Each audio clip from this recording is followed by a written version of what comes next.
Hey everybody, welcome to another edition of Awkward Teenage Years Online. Thank you so much for joining us tonight. We're very excited. We have a great group of storytellers. I'm just going to show you all of their wonderful faces here for a second. There's everybody. Going to be telling you stories in just a few minutes. And before we get started, if this is your first time watching the show, I just want to let you know what you're in for here for the next hour or so. This is a storytelling show. We're going to be hearing true stories from each of our storytellers tonight about their teenage years. We have all kinds of different stories about humiliation, injuries, both physical and emotional. A lot of firsts, first kisses, first dates, first alcohol and drugs. Lots of great stories that are mostly about coming of age. That's really what this show is all about. Our teenage years, our formative years, and that's why we think they're so interesting to talk about. So without any further ado, I would like to get this show started. And our first storyteller coming up tonight, she is originally from California. She's a storyteller, she's a model, she's a social activist. And she's also one of my favorite new friends who I met at the Moth last summer. And she was there for her first time ever and asking me all these questions about the Moth. And I'm telling her everything that I know about it. And then she goes up and she wins the slam that night. She's amazing. So please, let's have some digital applause for Devin Wilson, everybody. Thank you. Thank you for that intro, Will. So when I was in high school, I was a runner. I was on the track team all 4 years. I was a sprinter. I ran the 400 meter and the 4x4, and I was a hurdler. Junior year came around, and I decided that I wanted to add another sport for off season so that I could stay in shape. And cross country was the natural choice. I wasn't a huge fan of long distance, but they didn't require a tryout, and they just needed bodies, so everybody won. And cross country was where I first noticed this boy. He was sweet and he was cute, and we would flirt, and we spent a lot of time together. There was practices after school every day, and then meets on the weekends, and his family was big. He had 5 siblings, and his parents were really involved in the team and in the community. On Sundays, they would put everybody in their giant white cargo van and caravan everyone to church. I wasn't super religious, but I was open to it, and I really enjoyed being part of a community and being part of a really large family.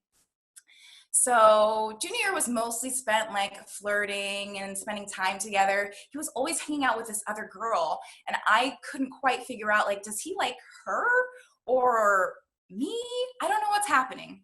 So I just, went with the flow. Turns out that he did like me, and he didn't know how to tell me, so he was hanging out with her. So by beginning of senior year, we were officially boyfriend, girlfriend. This was my first boyfriend. I was so excited. For our first date, we went to the movies. His mom drove us in her giant white cargo van. She driving, of course, and he and I in the back, so it felt like some sort of like weird chauffeur situation. We saw Bewitched, the remake with Nicole Kidman, which in retrospect seems like a really weird choice for 2 teenagers, but it was sweet. Our first kiss happened in the back of a bus after a cross-country meet. I remember it was like the sun was going down, of sunset, and there's just like hustle and bustle of all the kids like goofing off around us, but all of that was like I couldn't hear it.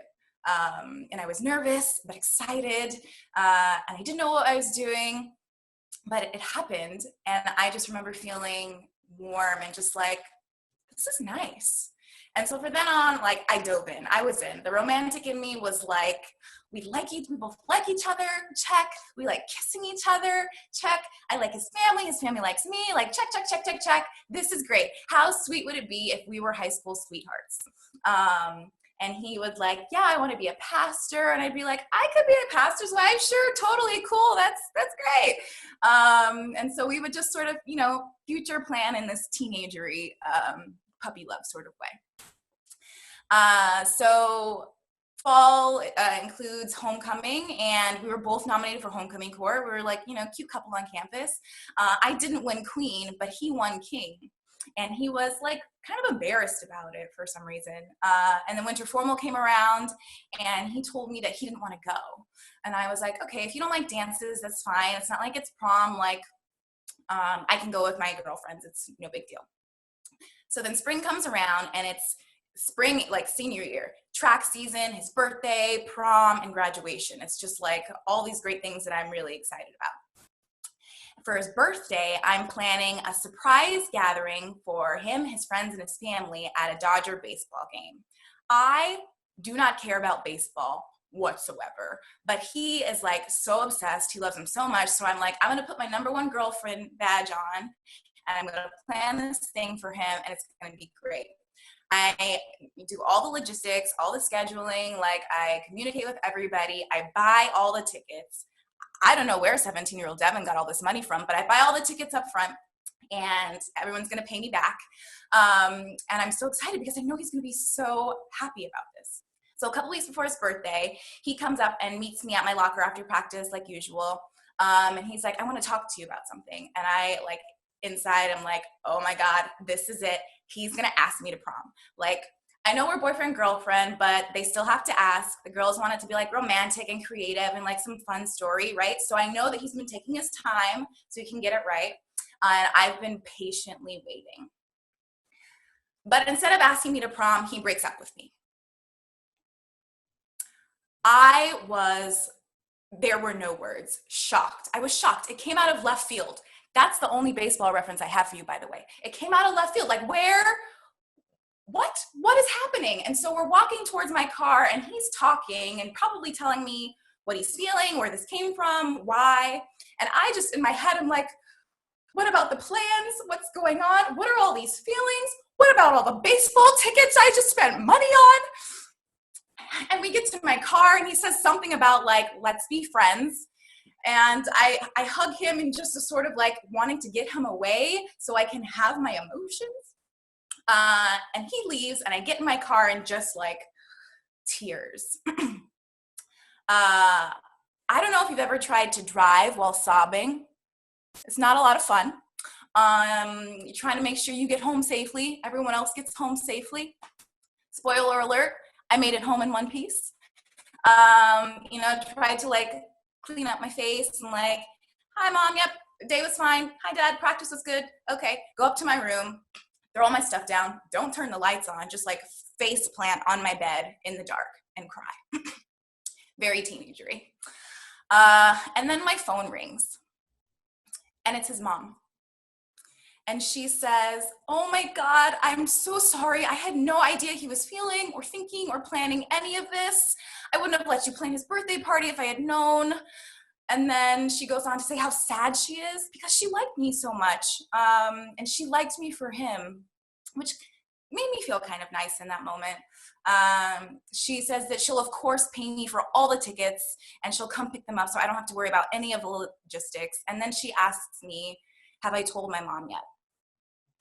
And I said, no, I haven't. I was like trying to figure out my emotions. Am I sad? Am I embarrassed? This is my first heartbreak, my first breakup. And she encourages me to talk to my mom. So I get off the phone with her and like get myself together, and I go to my parents' room and I tell my mom, and she holds me while I cry. And the next day I went to school, and at lunch, my 3 best girlfriends like clamor and run up to me and like surround me in this group hug. Turns out my new ex's friend told my girlfriends what happened before I could.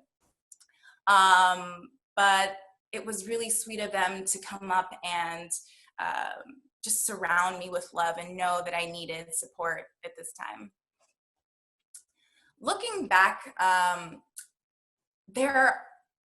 looking back, it's one of the biggest, like, oh my gosh, my life is over. Like, how am I going to get through this? But now I don't remember why he was embarrassed about homecoming, or why he really didn't want to go to winter formal, or what any of his reasons were for breaking up with me were. But what I do remember is the phone call with his mom, and the way my mom held me when I cried, and the way my girlfriends rallied around me, and we all went stag to prom together because they knew that I needed them. So it turns out the actions of the people who loved and cared about me spoke much louder than any of his words. Thank you. Yeah. Wow. Very nice. Yeah, you always got to break up with the family too after you break up with somebody, right? It's always Gotta break up with the family. It's Yeah. easy when the family doesn't like you to begin. Yeah. Yeah. We hung out so much. That was probably one of the hardest parts. Yeah. I love his mother. Oh, I know. You told me she called and my jaw popped because it dropped so quickly. Yeah. Yeah. Yeah, it was really sweet of her. Anything that you want to plug, Devin? Not particularly, but you can follow me at Love Always Dev, spelled Love Always Dev, on Instagram. Okay, yeah, I think Grant just put that in the Twitch chat there for everybody too. Wonderful, thank you. All right, thank you for being on our show. All right, moving along. All right, next up, we've got one of the creators of this show, actually, a guy that you've seen on stage at the Magnet Theater, I'm sure, in Nights of Our Lives.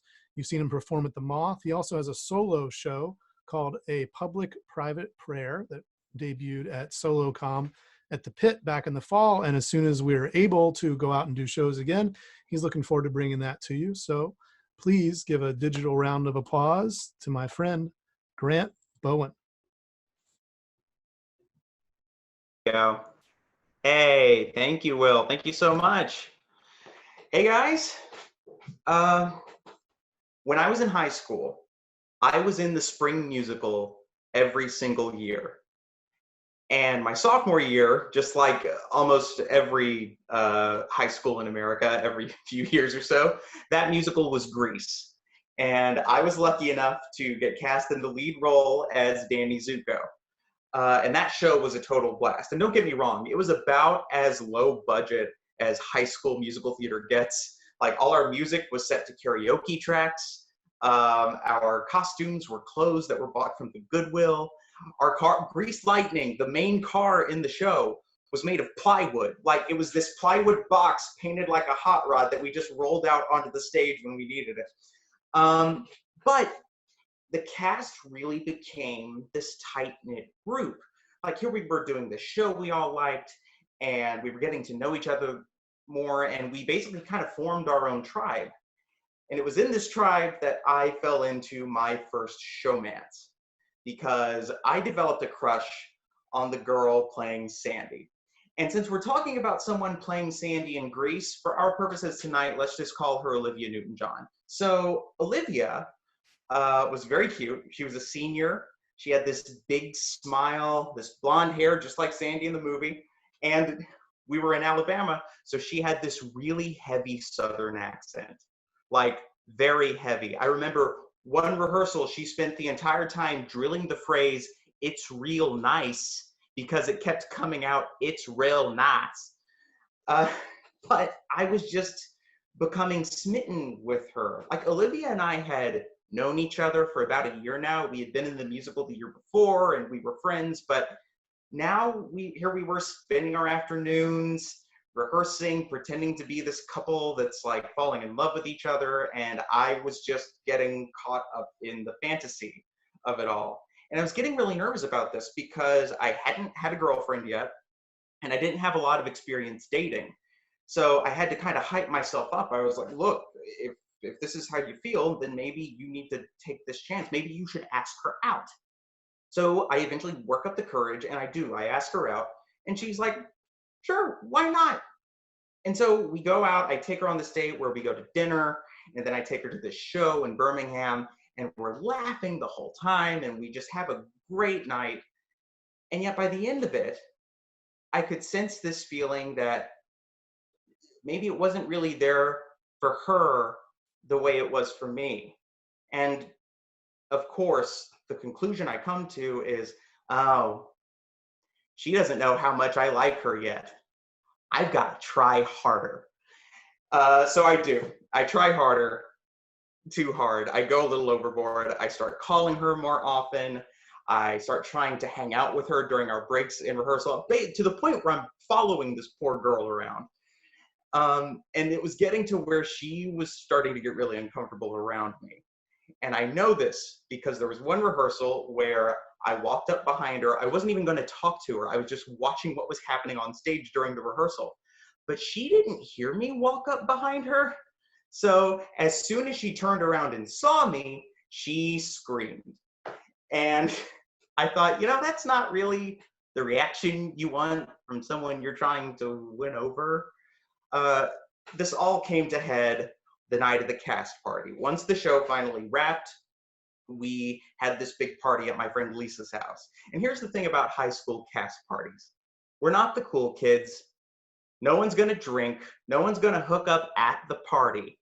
But one thing there will be plenty of is unrestrained emotion, because we're experts in drama.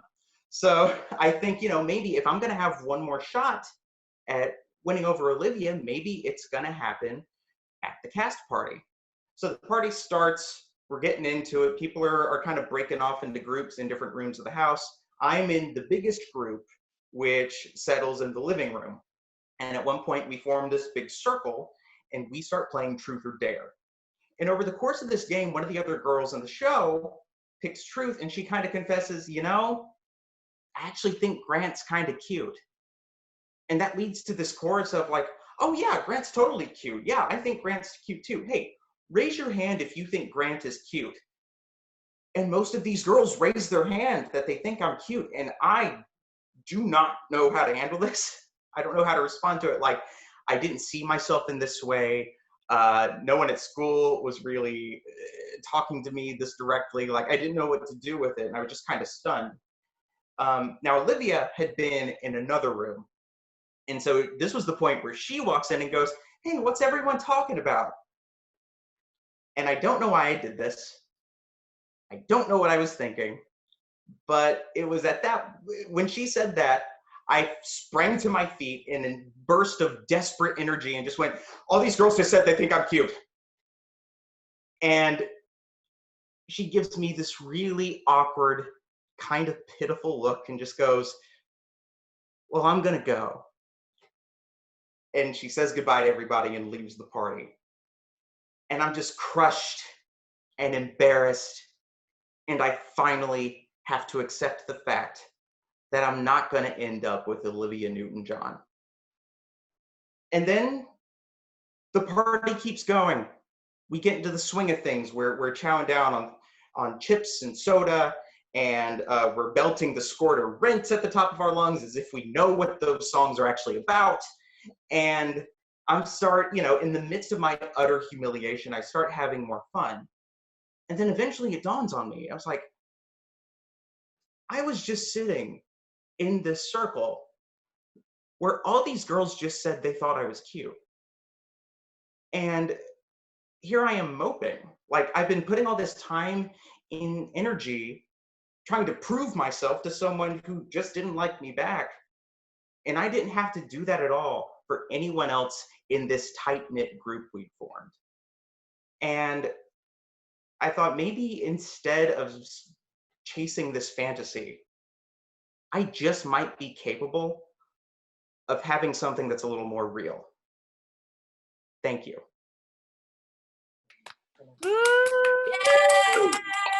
Wow. Yeah. Very nice. Very nice. Yeah. I feel like we could do a whole spin-off show that's like just stuff that happened at high school cast parties. Absolutely. It's Oh my God. that SNL sketch they did is one of the like, I'm like, this hit too close. This is way too close to home. Yeah, I'm in this picture and I don't like it. Grant, anything that you would like to plug? I don't have any projects of my own that we'd like to plug, but I could take the time to like share some information about a couple of things that are important to us. Sure, let's do that. All right, here we go. So we would like to, we call this section our little PSA section. We wanted to give draw your attention to a couple of organizations that are kind of hurting during this time, and they really could use your help. They mean a lot to us. First of all, we're going to talk about Frigid New York. They are a theater company here in New York. They do the Frigid Fest every year. We first did this show at the Frigid Fest back in February before everything shut down. So without Frigid, this show realistically wouldn't exist. So you can find out more about them at frigid.nyc, at Frigid New York on all their social media. If you would like to donate, because they're going to be doing a lot of work and renovations to make up for the social distancing that's being implemented. So if you'd like to donate, you can go to venmo.com/frigidnewyork, or you can become a member and subscribe to their Patreon page. I'm on there, Will's on there. They offer a lot of great rewards at different levels, however much you can give. You just go to patreon.com/frigidnewyork. The next group we want to talk about is the Magnet Theater. They are one of the best improv theaters here in the city. They do classes on storytelling. Like we said about, if the show wouldn't exist at all without Frigid New York, then I would say me, Will, and Anastasia wouldn't even be storytellers if it weren't for the classes offered at the Magnet. They're great, they're fantastic, and like everyone else, they're hurting. They are still producing shows and putting shows out every night throughout the week on their own Twitch channel, which you can go watch at twitch.tv/themagnettheater. You can find them at Magnet Theater on all their social media. And if you'd like to chip in, help them kind of keep the doors open, you can go to magnettheater.com and click on the virtual shows banner to find out just how you can do that.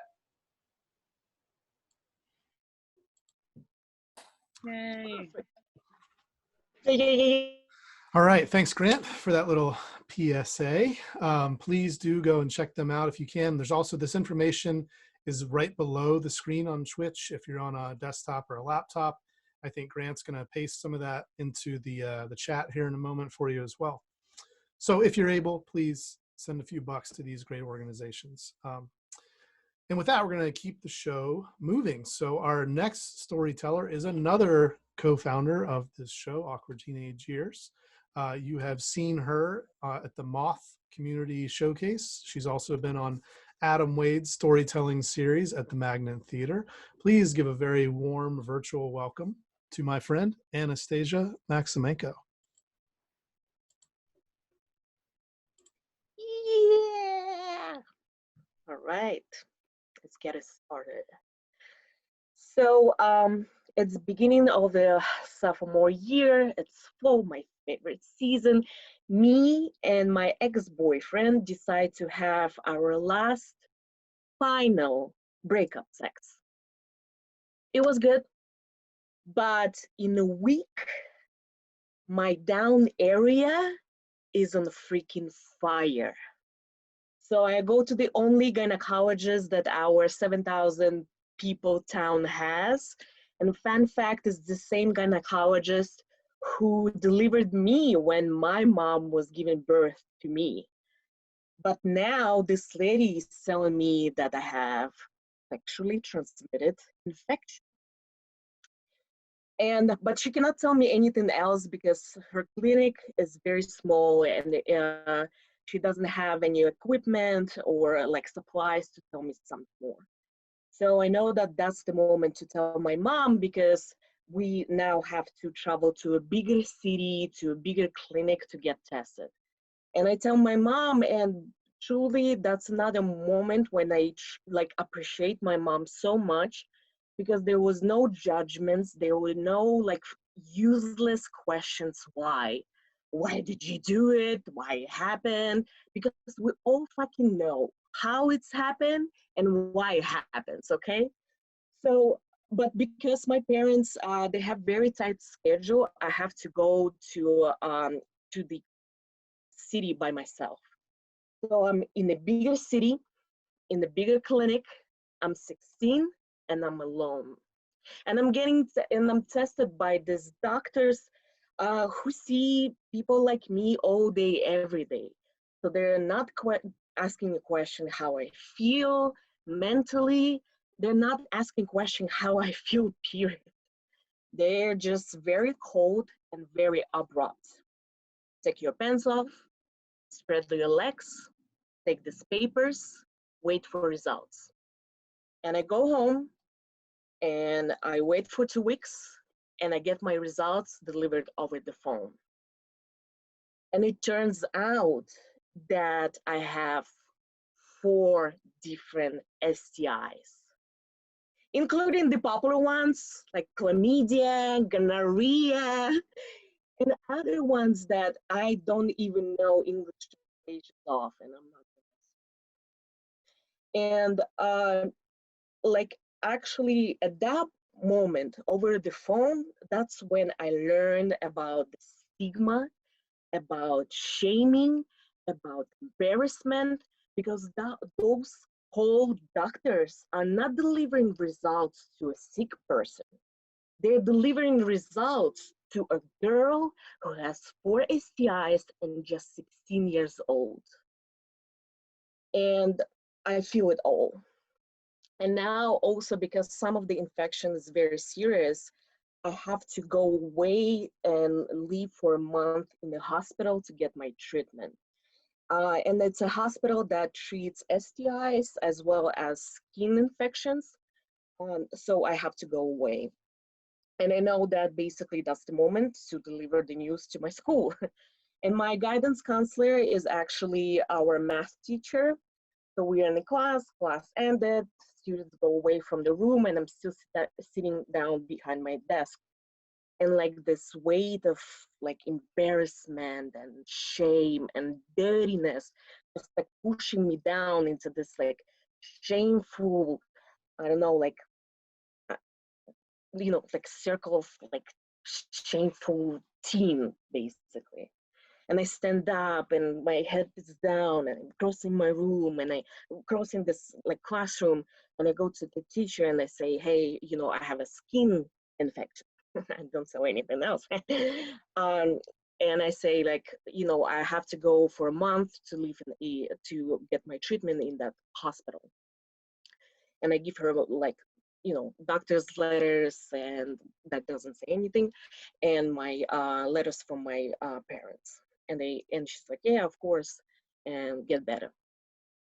So now I'm in a bigger city, in a big hospital. I'm 16 and I'm alone. I'm by myself, and this hospital have a few floors. All the men are separated from the women, and I'm sharing the room with this 2-year-old girl and a very old lady. And I was spending all the time in the room. Then we have lunch and treatments. And in the room, I'm playing with this 2-year-old girl because I'm not gonna play with that old lady. And I actually like with that girl, I just drowning in this fantasy of being child, and I'm playing with her with dolls, and we play like as a mother and daughter and teacher and student, and I'm just like in this fantasy of being child, and I'm joyful and I'm playing. And then when the time comes in, I have to go for the treatment, right? To receive my treatment. And that's when I wake up from that fantasy into the reality of this cold hospital and being sick. 1 month pass by, I get all the treatments, everything goes well. I don't have STIs anymore. I go back home. And I go back again to school, and I'm in the class. I'm coming actually into the class because I just it's like my first day in school, and as I'm in the class, like for a month, I didn't grow like exponentially, like physically, but when I came to the class, I felt like I grew tall, and I just grew like mentally, that I'm just like so tall looking at the class of kids who are passing this line to become adolescent, and in the future they're gonna pass another line to become an adult.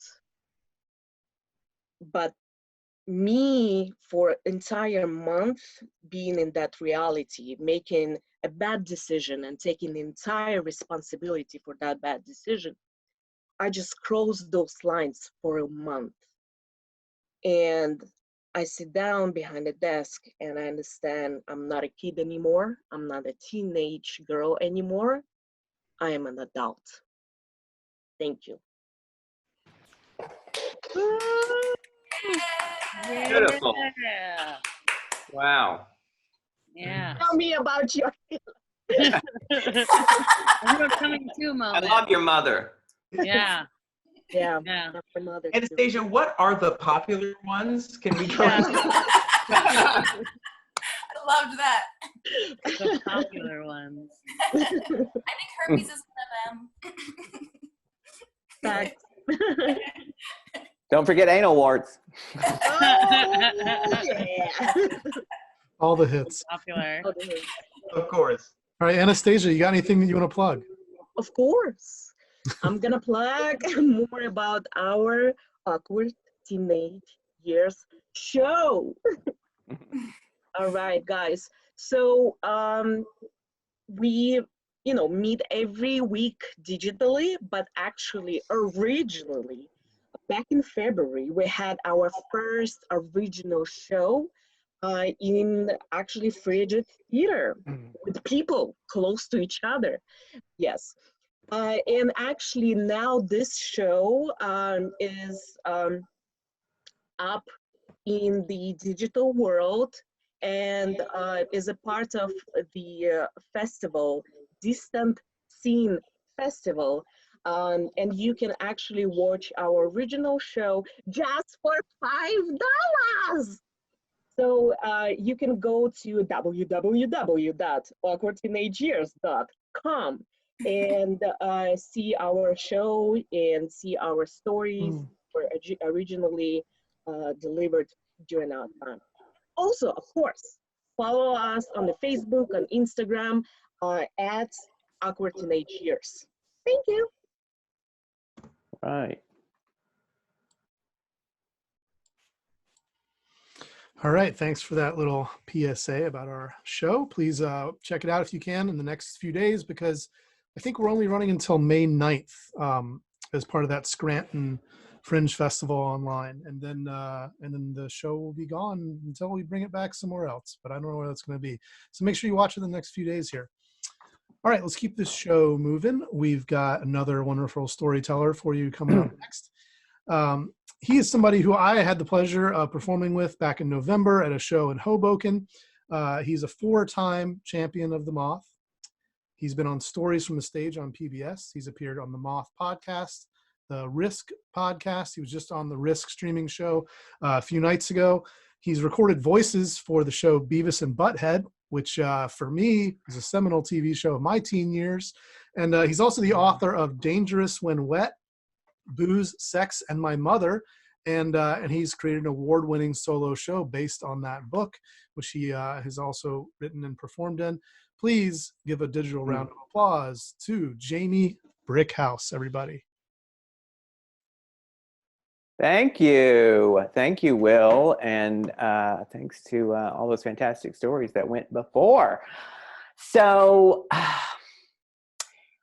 on my Twink 16 birthday, I am flying down I-10 freeway to Houston, Texas from my nearby town of Beaumont. And I am so pumped on adrenaline, on terror, on excitement, because I have chosen to spend my 16th birthday having a new date with my mother's shoe salesman. So I've got my birthday outfit on. It's 1984, so I am super preppy. I have gotten my what I wanted from my mother, which was a Celadon green Shetland wool polo sweater with a matching Oxford cloth green and white button-down shirt, Levi's 501 button fly, cardigan, penny loafers, And I'm actually not flying down the highway because this is my first time driving over to Houston. And I think I'm a pretty good driver. And so I'm actually being a little cautious because I don't want to get a speeding ticket. I don't want to get into a wreck.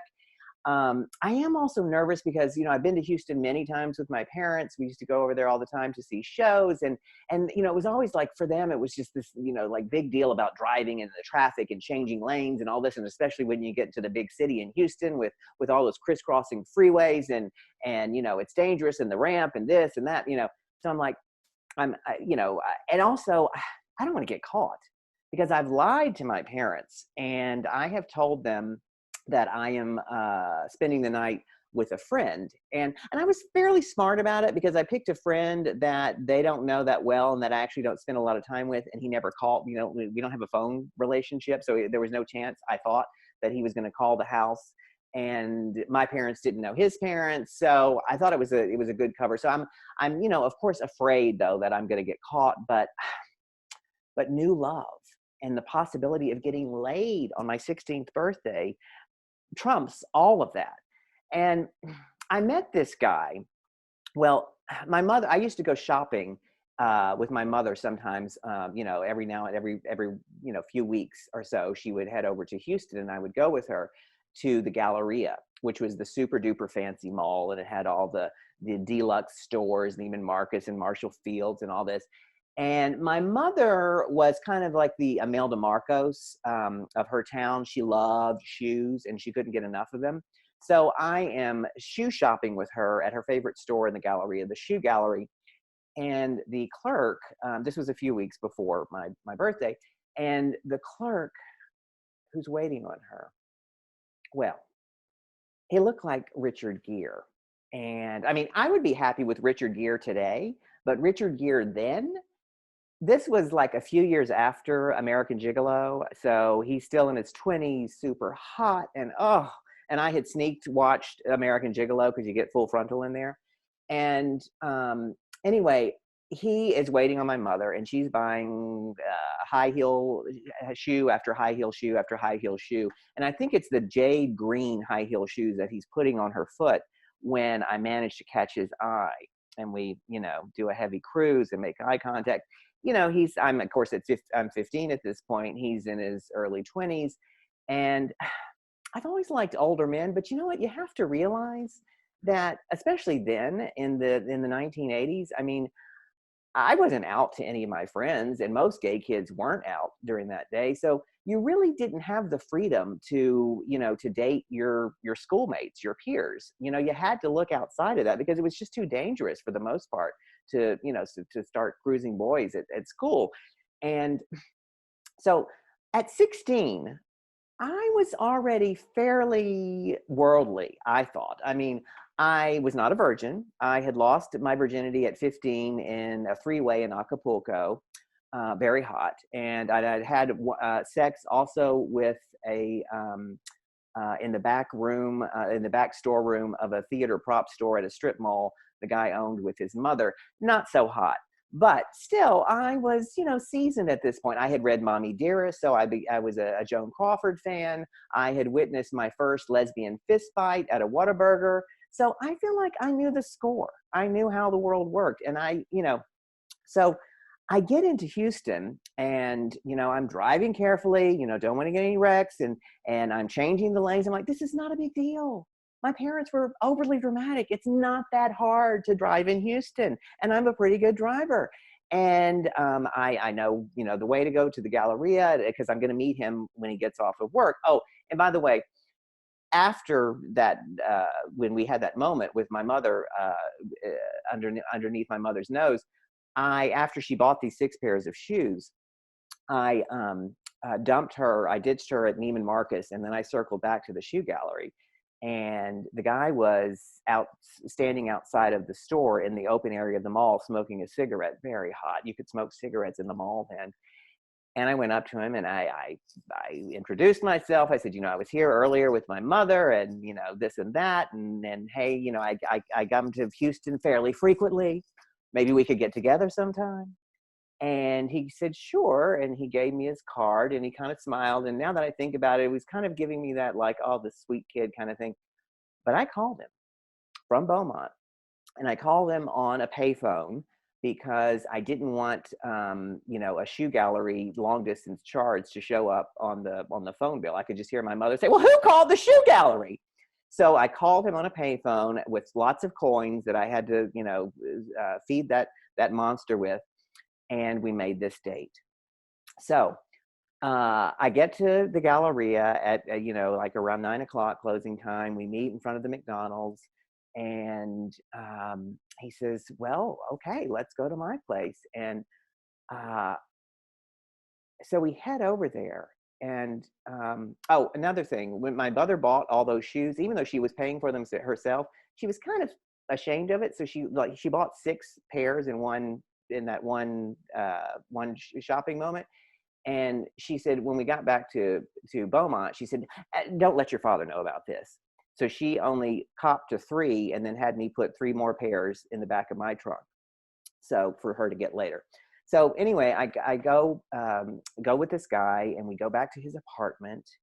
And what I also loved about shopping at the Galleria in those days was not just the fancy stores, but seeing all the homosexual clerks who were pretty hot, especially the ones at Marshall Fields. And I just was fantasizing about life would be like when I finally got out of Beaumont and I could live in Houston and work retail and live in an apartment complex. My aspirations weren't that high, but I just thought that that's what you needed to do to get laid and have a boyfriend. And so we go to his apartment, and it's one of those apartment complexes with the alleyway in the back with the carports and the speed bumps and the apartment part over the garage. And he was like, "Well, I don't know, what should we do? We could go to dinner and we could go to the bars." I said, "Yeah, let's go to the bars." He said, "Well, how old are you?" And I said, "Well, it's my 16th birthday." "Oh, and well, we can't go there." And I don't know what possessed me, but I thought maybe I should call my brother. And I had an older brother who was gay. Homosexuality seems to run in our family, and he lived in Houston with his boyfriend. And I thought maybe I should just call him in case this doesn't work out and I need a place to stay. So I called him, and I was like, "Oh, guess where I am? Well, he freaked out, and he was about as old as this guy. And he was like, "No, you come home. You come over to my place first." And I was like, "No, I don't want to." He said, "No, you come over here. I want to talk to you first, and then you can go." And I was like, "Oh." And I got off the phone. I'm like, "Oh, my brother, he's like, super dramatic. He wants me to go see, And so I said, it won't take long. He doesn't live far from here. It's maybe half an hour or something." And he's like, "Okay." So I get in the car, and I'm going down Westheimer, which is the main street in Houston. And it was 4 lanes, 4 very tight lanes. And so I'm driving along there, and I thought, I'm going to be super cautious. And I stayed in the right-hand lane. I said very close to the curb, and the traffic was heavy. And I was like, I don't want anything to go wrong. And as I'm driving there, I'm thinking about my new guy. And of course, the idea was that I was going to get laid with this guy that was really hot. But, I started fantasizing about what life might be like, living in that little apartment over the carport. And he would come home from work from the shoe gallery, and I have a little, pasta dinner ready for him. And he'd bring me some red roses, and I would have a bottle of his favorite blush Zinfandel wine. This was the 80s, and I was a teenager. I didn't really have a lot of taste in wine. And as I'm fantasizing about this, and I'm driving super close, I hear, I'm like, "Oh, that doesn't sound good." And I scraped the side of the curb, and I was like, "Oh," and I kind of moved around, and then I felt like boom, boom, boom, boom as I'm driving, and I didn't know the term wishful thinking, but I was doing it because I thought, you know what, I think it's just going to be just fine. And so by the time I get to my brother's, I pull in, and my brother and his boyfriend come out, and his boyfriend looks at the car and says, "You drove on that?" And we look at it, and there's no tire left. It's just the rim, the front right tire. I'm like, oh. So while my brother is telling me about safe sex and telling me to be careful and asking me about who this guy is, we have taken the car to the local mobile gas station and to get a new tire that my brother pays for. And meanwhile, I'm calling the guy every now and then to say, just hang on. get the tire finally after I don't know how long, at least an hour or so, and I go drive back to his place. Well, at this point, he's in his t-shirt and his boxer shorts, and he says, "You know what? I just think you're too young." I'm like, "No, I'm 16. I'm 16." And I didn't tell him, I've had a 3-way. I know who Joan Crawford is. I know how the world works. And he says, "You know, I just think you're a little too young, and it's just too soon. And you know what? You need romance. It's not just sex." And I thought about my little fantasy when I was driving on Westheimer and had the wreck, or the flat tire. And I thought, maybe, but I'd like to get laid too. So we called it a night, and I stayed with my brother.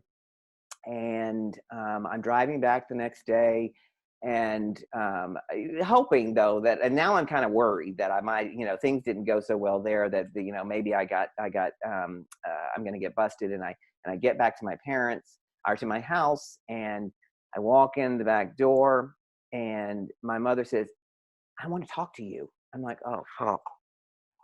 And I walk in there. She says, "Where are my shoes? You didn't give me my shoes." I said, oh. She's talking about the shoes from the shoe gallery are in the back of my truck. She was like, "I wanted to wear one of those last night, and I couldn't." And I said, "Oh, I'm sorry."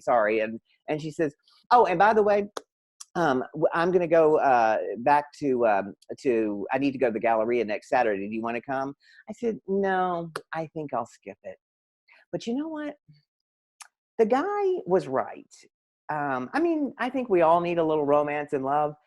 And I was 16 then. I had a lot more sex. I did a lot more research. Nothing was panning out. But at the tender age of 22, I met a guy, and it started out as just sex. And then it turned into romance, and then to love. And 30 years later, we're still together. But we don't drink, blush, Zinfandel. Thank you. Yay.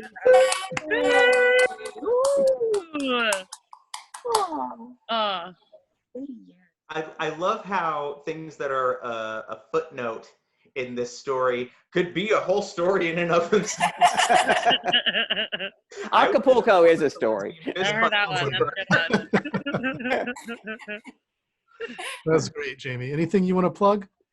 I am doing Yum's the Word, another great storytelling show on Saturday. It's for their Mother's Day show. So you've heard a little bit about Mama Jean here. Well, there's a whole story about her hair collapse that I'm telling on Saturday at 8:00. It's also on Twitch. So check that out. And you can get my book as an ebook or as a audiobook on Amazon. Yep. Dangerous When Wet, it's called. And follow me on @JamieBrickhouse on all the social media stuff, or jamiebrickhouse.com to check out my website and blah, blah, blah. So thank you. Fantastic. Thanks again for being here. Woo! Okay, we have come to our final storyteller of the night, folks. Really excited to introduce this next teller. She is somebody that we all met at the Frigid Festival back in February. She's the general manager of Frigid. That's year-round, not just during the festival, but she was our house manager a few times for our Awkward Teenage Years show. She's also the host of a storytelling show called Smut Slam in New York City. It's at the Under St. Mark's Theater, which is where we had our show as well, which we hope will be opening again someday soon. You can come to see it again. I just want to give a warm welcome to the wonderful Tess Henry.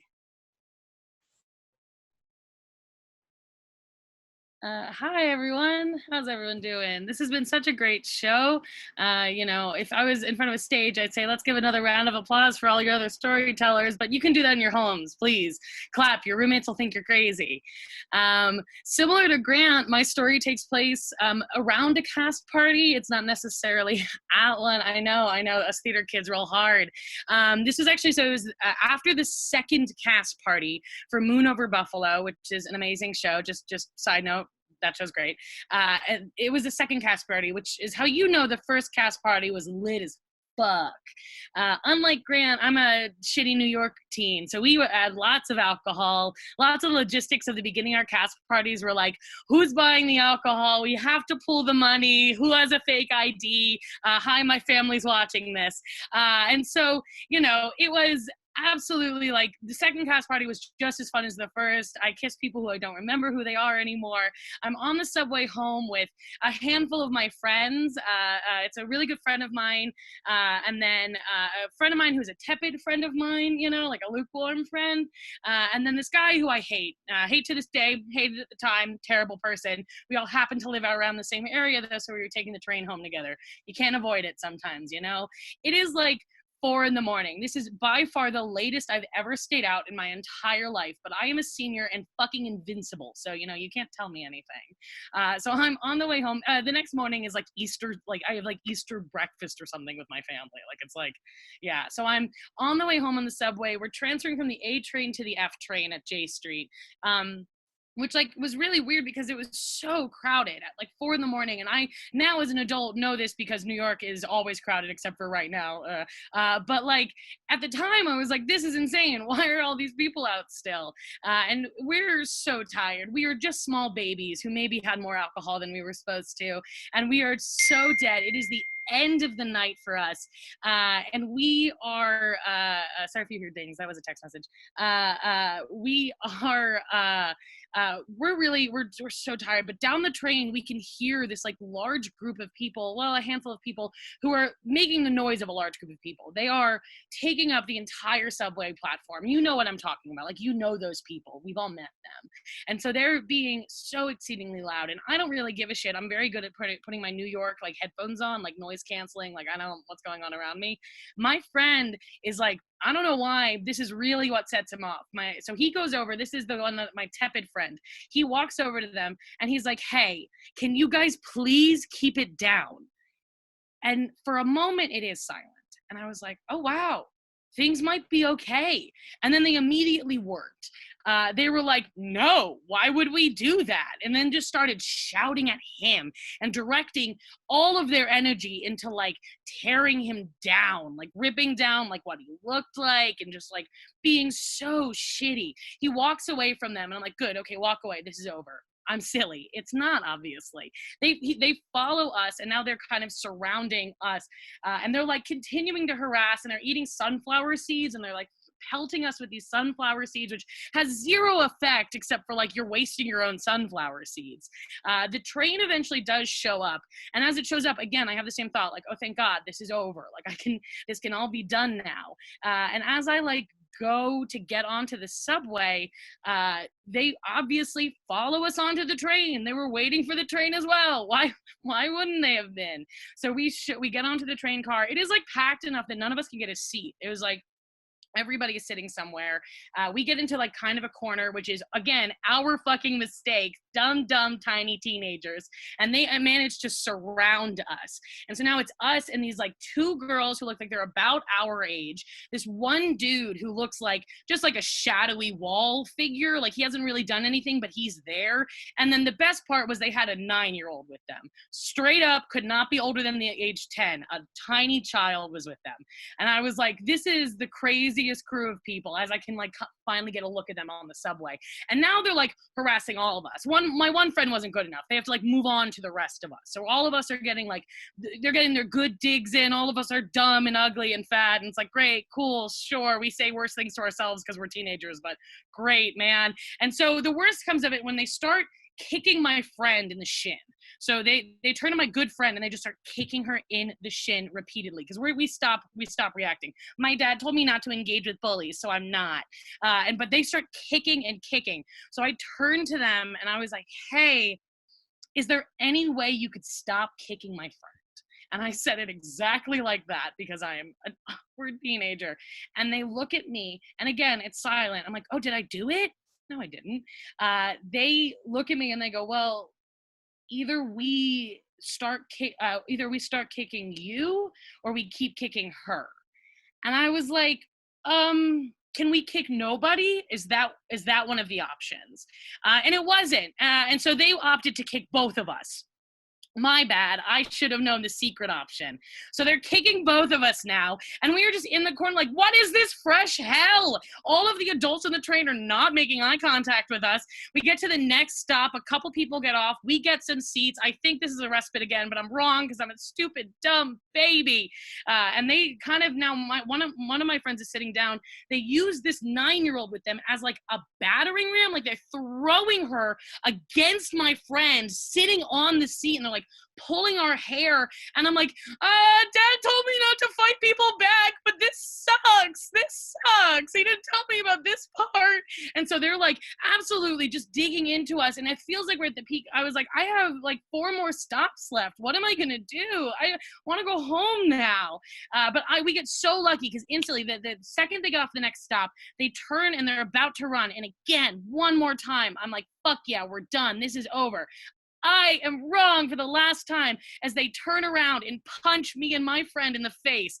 I get clocked right here, boxed almost. Somehow I feel like her fist was the size of 2 fists because I get hit in the cheek and boxed in the ear at the same time in like one motion. And I kind of, both of us reel from this. We look up to watch them running off the platform at Carroll Street. We're in fucking goddamn Carroll Gardens. And I was like, what? They leave, the train doors close, it's finally silent for a moment, and it's just broken by my friend and I laughing. We're like, what the hell just happened? What was that? And everyone around kind of starts giggling, and then when they start giggling, the guy that I fucking hate turns to everybody, and then the only cool thing he's ever done in his whole goddamn life, turns to everybody and is like, hey, you're adults. You're all full adults, and you just watched that happen.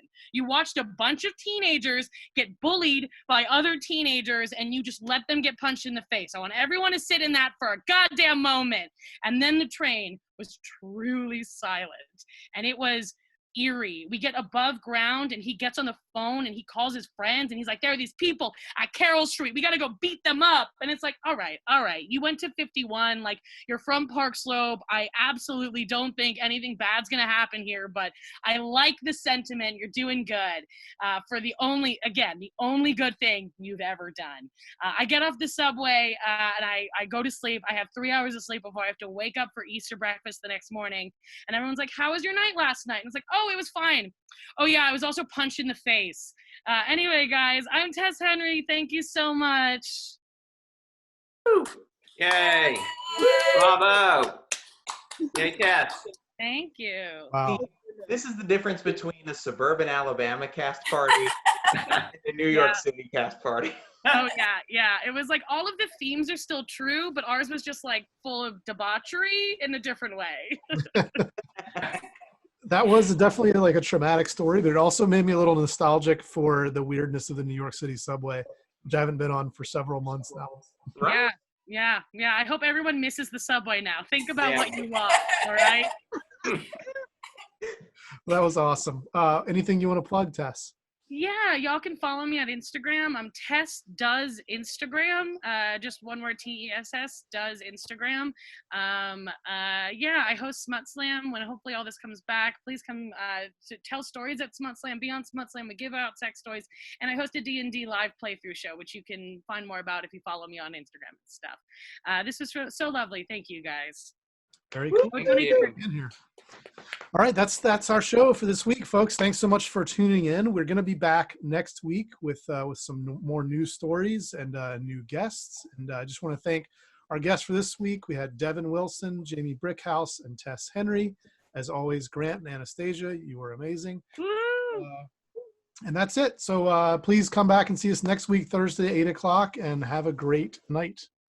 Bye. Thank you, Will.